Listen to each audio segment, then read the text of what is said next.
Hi folks, welcome to News Roundup number 61. The Daily Mirror reports that compensation claims in schools in England and Wales over the last 3 years have cost more than £10 million, including almost £600 after a pupil was struck by a piece of apple. Somerset County Council spent £575 on the legal battle over the apple after the pupil sued his school.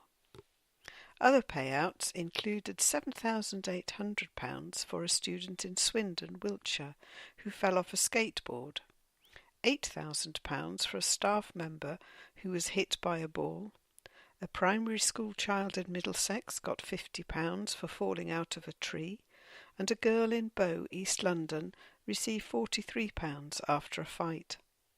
Matthew Sinclair, Chief Executive of the Taxpayers Alliance, said, "Some incidents range from the sublime to the ridiculous." A women's institute in Sidford, Devon, created a knitted village for a children's hospice, but when they tried to donate it, health and safety issues cropped up, says the Daily Express, because the 6-foot by 4-foot woolly creation couldn't be sterilised.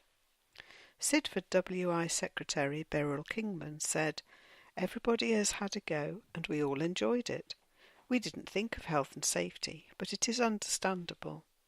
The hospice said they were not allowed to accept it because they could not sterilise it. A spokeswoman for Children's Hospice South West said, "We are very grateful. However, as we care for vulnerable children, we have to be careful of infection control." The economic climate in England may still be pretty grim, but that didn't stop the country's Premier League football clubs from spending a record £630 million in the summer transfer window, the BBC says, quoting Deloitte's Sports Business Group.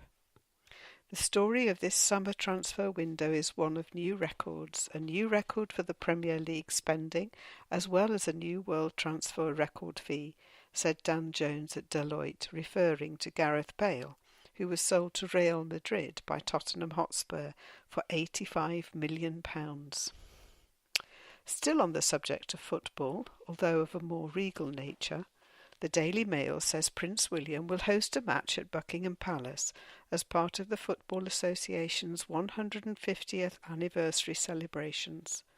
Civil Service Football Club and Polytechnic Football Club, both based in Chiswick, London, two of England's oldest amateur clubs, will play a Southern Amateur League fixture in the gardens of the Palace on Monday, October the 7th.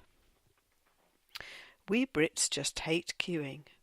1,000 adults were quizzed by website Ask Jeeves about things they hate most, and, says the Daily Express, 22% moaned about queuing, such as in a bank, bus stop or post office. Top of the list, with 40%, was being nice to people we dislike. Other pet hates included eating healthily, 18%, drinking water, 14%, and going to the gym, 9%. According to the Daily Telegraph, a vegetarian who was told she would never have children started to eat meat and now has triplets. The report says that 34-year-old Laura Dixon from Essex was told she had a high risk of miscarriage after she got pregnant following 2 failed IVF tests and 10 years of trying for a baby with her husband Tim.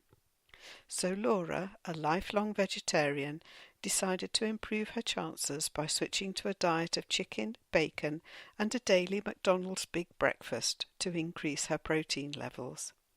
She said, "I just remember the cravings were so strong that I would wake up in the night and make my husband go and get me a McDonald's. Several times my husband had to go up to Nando's for chicken and chips. Eating meat definitely helped me get all the protein you need when you're pregnant. I think it could be one of the reasons I managed to carry all 3 to full term." What a calamity. The Daily Express says that firemen in Crawley in Sussex had to use a tin opener to help free a hungry cat that got its head stuck in a can of pet food. The animal was found by a woman wandering the streets in distress with its face inside the empty Felix cat food tin. She took it to the local fire station, where crews used a tin opener to cut off the bottom of the can before freeing the cat with a ring cutter. Poor little pussy cat. Anyway, hope you enjoyed it, and speak soon.